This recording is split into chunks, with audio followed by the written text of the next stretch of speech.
Hello and welcome to my channel In Search of Wonder. My name is Anne and today we're doing a little bit of traveling to De Smet, South Dakota, otherwise known as the little town on the prairie.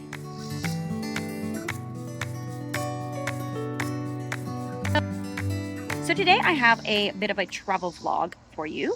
I know, long time no see, right? I have not been posting as much as normal lately. Because as happens often, my summer has been kind of crazy.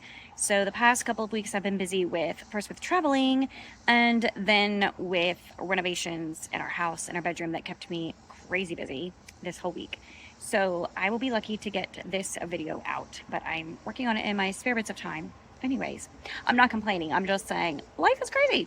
So South Dakota. That is where I went a couple weeks ago, among many other places. But South Dakota, first of all, home of Little Town on the Prairie, which is from the books by Ingalls Wilder. And her family, the Ingalls family, were actually founding members of the town of De Smet in South Dakota, which, by the way, I always pronounced it De Smet, but apparently it's De Smet, which I think is a real butchering of the original word, which was the last name of a French priest who was a missionary to the Native Americans in South Dakota before the town was founded. So the town was named after him. Pretty sure his name would be pronounced something like De Smet. I'm guessing because French, right? But it's De Smet, guys. That's what they call it, I guess. I don't know. Anyways, in De Smet, South Dakota, there is so much to do in the way of Ingalls Wilder stuff. Because, like I said, her family were founding members of the town and their fingerprints are all over everything. So you can visit the original house where they lived in the town. Well, it's been moved into the town. It wasn't originally in the town, but it was the surveyor's house where they spent their first winter. And then the homestead that they built on the land that Pa Ingalls claimed. And then there is the town, the house in the town that Pa built for them when they decided that homesteading was not for them anymore. They were too old for that. And so they lived the rest of their life in the town, in the house that he built. Plus, he helped build a church there, and who knows how many other buildings that he helped build, but he helped build the church that's there. There's the school that Laura and Carrie went to in downtown De Smet, the building where Laura taught school her first year of teaching is there. It was not originally, creature flying around me, go away. It was not originally in that town. It was a ways away, but they moved it to De Smet. So I am going to take you on a little journey to all the things that we did in De Smet and all of the Laura Ingalls Wilder things that you can also indulge in should you go to De Smet, South Dakota, whether you're just in the area. I guess it could happen. Or if you are really wanting to see all the Laura Ingalls Wilder stuff, like me and my sisters. So, first of all, the drive there. We drove through so many states just to get to South Dakota. And because, we're coming from Virginia, right? And every state has a little bit of its own flavor and culture, even from the road, like what you can see. Different terrain, etc. Indiana, there's a lot of farmland. Iowa, there's also a lot of farmland, but it just has a slightly different look from Indiana. And you are in Iowa like forever. Like driving across Iowa takes like what feels like a year. And it's a lot of the same kind of farmland. And then South Dakota is a very, at least the area that we were in. I know this isn't true everywhere in South Dakota, but in the area that we were in, very, very flat, like prairie and not a lot of trees. And as we were coming into De Smet, there was a thunderstorm that was coming in that I think had initially been forecast to be quite a big deal, but by the time it came through, it wasn't as much. It may have been leftovers from the hurricane that had happened further south. I'm not sure. Anyways, because the land was so flat and there weren't many trees, you could see quite a ways. And it was amazing to see the storm rolling in. So we drove into South Dakota. And we stayed at a B&B there, and so I will show you that.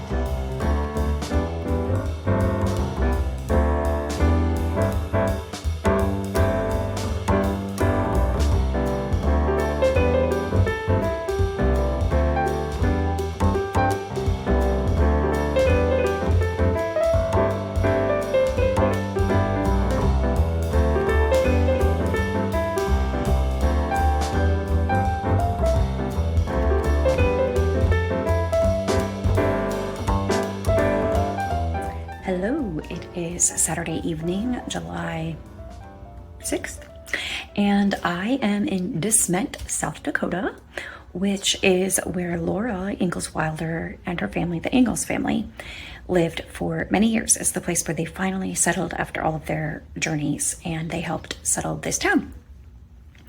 And we are staying at a lovely bed and breakfast called the Prairie House Manor. And so I am going to take you on a little tour. This house was the home of the banker. That's what they called him, Banker Ruth, I believe, in De Smet. And he was just 2 doors down from the Ingalls family. And so they knew him and his family well. So entering the house through these magnificent doors, there was a really cool piece of furniture in the entryway on the left, and I tried to get a good picture of it, but it's a little bit hard to see. It was like this very tall little chair that had hooks for coats and scarves and stuff, and a little mirror at the top. Really cool piece. And then there was like a sitting area where you can just sit and relax. They had some reading material there related, of course, to Laura Ingalls Wilder and De Smet and Prairie life, etc. All of this was set up in kind of Victorian style furnishings appropriate to the era that it was representing. So a fun little space to sit. And then there was a breakfast area off to the left in kind of like a sort of sunroom added area. And that's where we ate breakfast every morning. And in that space, they had some cute little knickknacks and table settings, all related to the Ingalls family and Prairie life. There was a case there that had a piece of a hay twist, which was really cool because if you remember, that's what they used to warm themselves to start fires in the long winter. And then heading up the stairs. So before we head upstairs, they had a little coffee bar area, and they had the cutest little mugs and glasses. The glasses looked like they had little prairie girls on them, and very reminiscent of Laura Ingalls Wilder, of course. And they just had a little area with a Keurig machine, and where you could get water or whatever. You could buy snacks if you wanted. And then upstairs, up the very kind of steep stairs, then you get to the upstairs bedroom area. This is our upstairs bedroom where we stayed, called the bird song room, I believe. I wasn't able to take a picture or video before we put all our junk in there, but you can get an idea of what it looks like. In De Smet, there are a couple of different entities that operate 3 different aspects of Laura Ingalls Wilder's life there and her family's life, the Ingalls family. And the first is the Laura Ingalls Wilder Memorial Society, and they operate everything that is in downtown, for the most part, everything that is in downtown De Smet that belonged to or is involved in the Ingalls family. So the surveyor's house where they first lived, and the school where Carrie and Laura went to school, the school building where Laura first taught school, and then they have a gift shop and visitor center there with a museum with a changing exhibit. And they also operate the house in downtown De Smet where the Ingalls family lived after they gave up homesteading. And then there is a different group that operates the actual homestead site, which is outside of town. And you can go there and see the house that Pa built on that homestead for Ma and the girls. And they lived there for a few years, I think. Not real long. They didn't live there real long before they moved back to town. And I'm not sure that Laura ever quite lived on the homestead. I think she may have gotten married before that. Not 100% sure on that. But you can see also examples of dugout houses, like the kind that the Ingalls had lived in, but not one that they actually lived in. And a shanty, which they lived in shanties, but not this specific one. But you can see examples of it. And there are other outbuildings, and there's a school on the property that you can also see that were original to the property. And they just have a really cool area. There are a lot of different activities, things you can do. They offer camping on site, which is really fun. And so there's a lot of fun to do in that homesteading area. Adjacent to the homestead area is where every summer a local group puts on a production that they call a pageant, which is like a play, and it's always about Laura Ingalls Wilder and Pioneer Days. I believe every year it's different. So, and that is on a big open prairie kind of property just right next to the homestead property. And so if you go there in the summer, then you can take advantage of that as well. And then also in the downtown De Smet area, there are some local, like the Ingalls helped build everything in the main street, and it hasn't changed significantly. I mean, it's changed some, but it's not, there are parts of it that haven't changed significantly since the 1800s when it was founded. And so there are buildings that are original buildings that you can go in and look. There are plaques and signs everywhere telling you what used to be on that land that was from the books. And like Almanzo and his brother, the store that they operate, the feed store, you can see where it was. I think there's a grocery store in that spot now. And the place where the store that Pa owned, the building, he rented it out to be used as a store, but that's where they were living during the long winter. And that building is no longer there, but you can see the spot where it was, stuff like that. And then there's also, sorry, big plane, not a big plane, a little plane flying over. There is also a cemetery where most of the Ingalls family is buried, except for Laura and Almanzo, who are buried in Missouri. So all of those things that you can see in De Smet and the area. So let's start with the things that are downtown that are operated by the Laura Ingalls Wilder Memorial Society and all the fun stuff you can do there.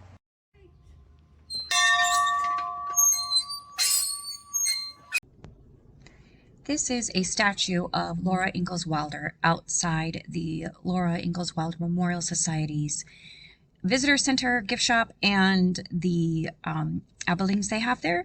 They have the first school in De Smet, South Dakota, where Laura attended, and I believe Carrie also attended school. And they have the building, the shack, really, not on location where it was at the time, but where Laura Ingalls first started teaching when she was still a teenager. And it was called the Brewster School. And if you remember in that one, it was not a very good experience. I think the actual teaching was okay, not great, but okay.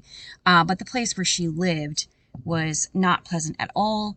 And the woman of the family in the house where she lived did not want to be in South Dakota on the prairie and was taking it out on everyone around her. But this is the school where Laura taught her first teaching position. And you can see how small it is, and just a little bitty one-room schoolhouse, just a few students. Also there, you may have seen in the previous clip, is this wagon. This is not the wagon that the Ingalls actually had, but it is very similar to the one they would have used to get to De Smet. And it was right there where you could just climb in and look around and see what it was like. On one hand, it was kind of small if you consider that a family's entire life was contained in this wagon and all their belongings. On the other hand, as far as vehicles go, I mean, it's a pretty decent size. This is the surveyor's house, the very first house the Ingalls lived in when they moved to De Smet. It was the largest house they had lived in up until that point. This is the main living area of the surveyor's house, where all of the cooking and eating and family gathering and visiting was done. They also operated this house as a kind of hotel or hostel where they would house workers, and they would just all sleep all over the floor, and Ma and Laura and Mary and Carrie would make them food, and they just all slept on the floor anyway in this whole area. And then you can see in the doors on the right are the bedrooms. So the first bedroom was Mom Pa's bedroom with a trundle bed. I think it was for Carrie at the time that they lived there. And then going up the stairs, we couldn't go upstairs. They just had a mirror reflecting to show what it looked like up in the loft area where Laura and Mary slept. You can see what that was like. And it was, according to Laura, the largest room that she and Mary had ever had to themselves. And then in the corner of the large open room, they had set up this shelf, which was one of the visitors, their neighbor, I forget her name, Smart maybe. I'm sorry, I forget her name, but she helped them construct this little triangular corner shelf and taught the girls how to make little cardboard fringes for it, and they set up all their little knickknacks like Mama's China Shepherdess and that kind of stuff on there. And so they've reconstructed that in the corner of the surveyor's house here. Across the street from the Memorial Society's gift shop was a little free library. And I didn't find anything there, but I did take advantage of the opportunity to offload A Most Agreeable Murder by Julia Seals, so I didn't have to carry it around with me the rest of the way because I DNF'd it.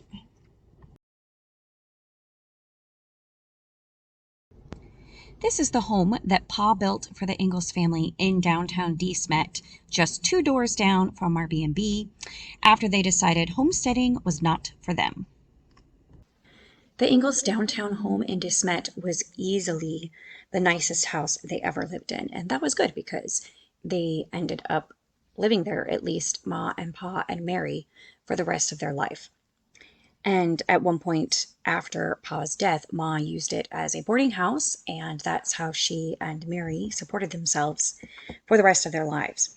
And we have the main sitting area here that we are looking at, and there's a picture that shows the only existing picture of the interior of the house itself, and that shows what it looked like at the time that Ma lived there. And you can see the assortment of family photos on the table there. Those were all Ingalls family and descendants. And then a close-up of the wallpaper, which it's not original, but they are basing it on the picture. They tried to find the exact match. And then this lovely stove, which I believe is original to the house. It's absolutely beautiful. Then in the corner of this room, there is a shelf, a bookshelf, that contains Pa's green book that he took with him everywhere on their trips. And it was really hard to get a good picture because of the glass covering it, and I kept getting a reflection, so that's the best I got. But that is Pa's green book that he read to the girls from on all of their travels. And then in the hallway entryway, you see a piece of furniture that belonged, I believe, to Carrie and was in her home that she shared with her husband. And also on the main level is Mary's bedroom, and which was right off the main hallway. What I found most interesting was that is a Braille Bible. It's only a portion of the Bible. It's huge. So I'm not sure how much of Mary's collection of Braille books is, and I don't know where it is, but that is huge. I don't know where they would keep them all. This house isn't quite that big, but anyways, that was really cool to see. And then also on the main level is the kitchen and this custom cabinetry made by Paul. And on those shelves are the various china sets from the different generations of Ingalls ladies. Then you go up the stairs. These stairs were very steep and narrow. Mary was not able to use them, and many people, it's an item of conversation how steep and the twist at the top that Pa made those. They were a little bit difficult to navigate, apparently. The upstairs had bedrooms, and one was set up as if it were Rose's bedroom, so a slightly different era, and more of the life of a businesswoman than a pioneer family or a typical Victorian family. And then the other bedrooms were set up as they would have been Carrie's bedroom and not Mary, not Laura. Who is the other one? Why can I not remember her name? There's one more sister. Anyway, it was set up in the style of her bedroom and before she left home.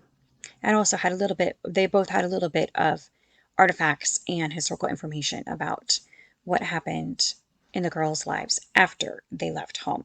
So that is the Ingalls downtown home. This is the Ingalls Homestead. This particular building we're looking at here is the visitor center, and they have an amazing bookstore and gift shop there. I loved these crated box sets of the Little House series that they had available, all for $190, all hardbound. And then the TV show, obviously very popular. They had a fantastic selection of books, so many that I just really wanted to read. The homestead was an area where the Ingalls got the land from the government, essentially for free if they stayed on it. I forget, it was 3 to 5 years, and made it a productive farm. But then they gave it up and moved downtown. I think they still own the property, but I think somebody else farmed it for them.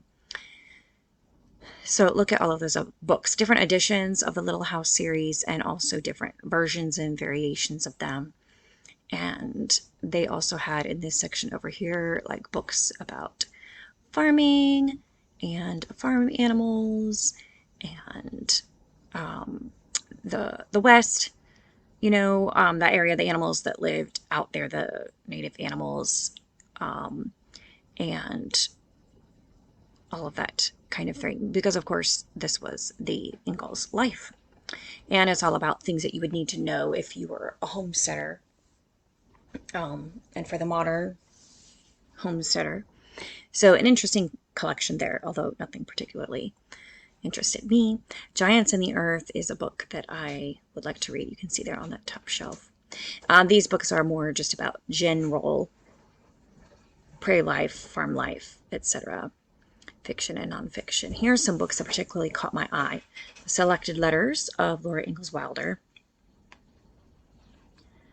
The Beautiful Snow, The Ingalls Family, the Railroads, and the Hard Winter of 1880 to 81, which is a time period that really interests me.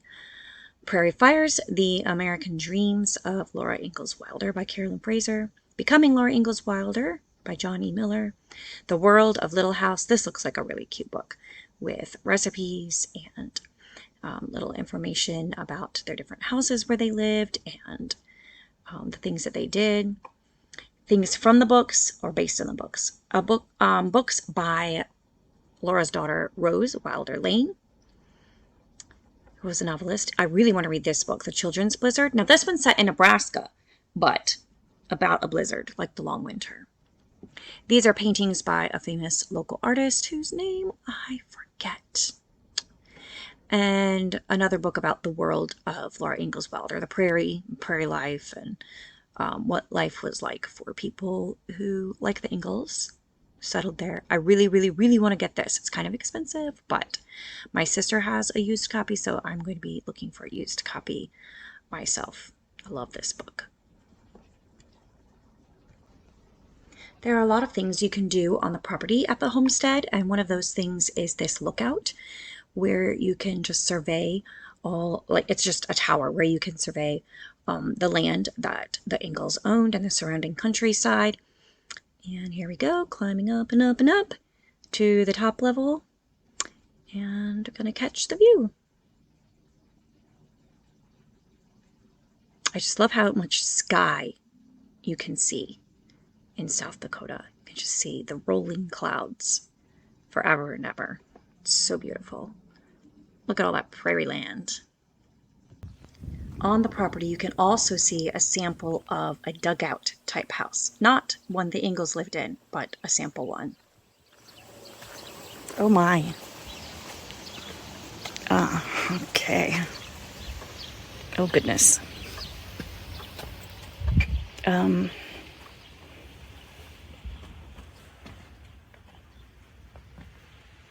Okay. Well, can we live in a shanty? I don't think you would. Well, at least it wouldn't feel like being buried alive.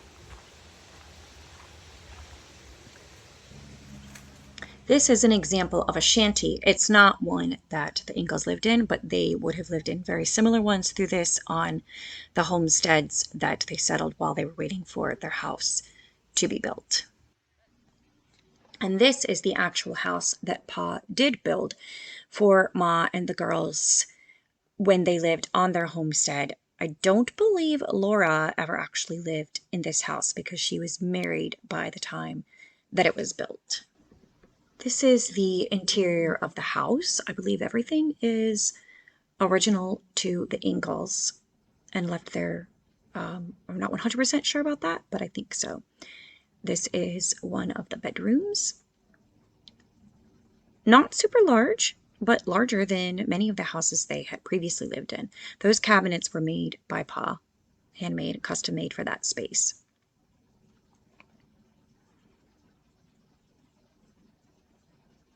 And then their living room area, that was the sewing machine that Pa gave to Ma. And that is a sample of a pump organ piano type thing that they would have had, but it's not the same one that they had. The other bedroom.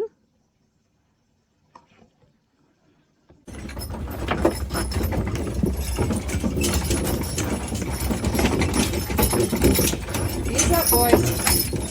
Ease up.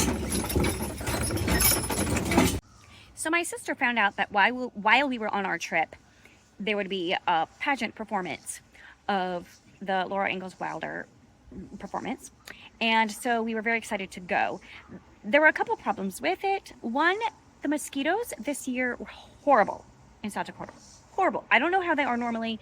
One person told us, who was a local person, told us that normally, well, I don't know how they are normally, but that this year was worse than usual because of the rain that they had had and when it had come and all of this stuff.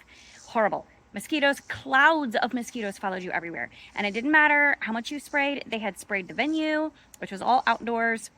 Didn't matter how much you put on yourself. Nothing mattered. Those mosquitoes would come and get you. I was fully clothed. They were biting me through my jeans, which is ridiculous. And so I went back to the car at the intermission. I didn't get to see the whole thing. And it was definitely a local production. It was really cool. Totally worth it if you can go when there aren't so many mosquitoes, or if you don't mind wearing like the super strong chemical toxic bug spray stuff, which I'm not a big fan of personally, but that might keep them away. I don't know. I saw people spraying stuff all over themselves and they still were swatting away the mosquitoes. So anyway, if you can handle the mosquitoes, it was a fun production. It was fun to see. It's always about Laura Ingalls Wilder. I think that they do something different every year. And what I saw was fun. It was definitely a local production. So don't expect like super high tech, super professional. It's local people who love their area. They love the history of it and they love to share it with visitors. So it was really fun in that regard. So I have a little bit about that to share with you so you can get a little glimpse of what it was like. Working on the levee, toting water for the hard-working man. Walk on, boy. Walk on down the road. There ain't nobody in this whole wide world that's gonna help you carry your load. Laura was 8 when she started school in Plum Creek, but there were 2 more years not accounted for in that same book. She was 10 in Burr Oak. That would leave 2 years unaccounted for between the books. What in the sprig are you doing here? I've come to get you. Hello, Caroline. I've come for your husband. There's a job for you on the Chicago and Northwestern Railroad. My husband Hy and I have a contract waiting with him, and they need a company storekeeper and bookkeeper in Dakota Territory. And finally, I just want to show you a few clips of the downtown De Smet area with some of the buildings that the Ingalls family would have helped build or rebuild during the time that they were there, as well as the Loftus store, which was mentioned in the books, and Mr. Loftus is mentioned as a character in the story, and is still a store, and it operates under that name, but not by the same people or the same family or anything, obviously. Also, some clips from the cemetery where the Ingalls family was buried. This is the main street in downtown De Smet, and so many of these buildings are original to the ones that were there when the Ingalls family first helped settle the town. Not all of them. There are some new buildings in there, and some of the buildings that the Ingalls either lived in or frequented are no longer there. The Loftus store is one that still has its original name and is the original building, and it is still a store. It's more of a gift shop these days. This is the interior of the store where you can purchase all kinds of De Smet and Little House souvenirs, etc.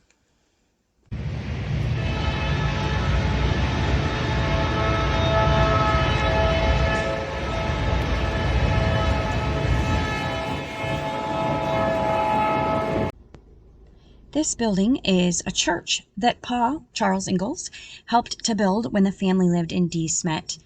It's currently a Christian and Missionary Alliance church, but I believe it was a congregational church when the townspeople first built it.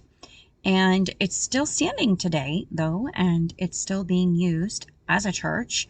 So I think that that's really awesome. Of course, Charles Ingalls was not the only person who built it. He didn't build it by himself. The community built it, but he was definitely a part of the ones who built it. So he really had his fingerprints and his handiwork literally all over this town, which is really cool.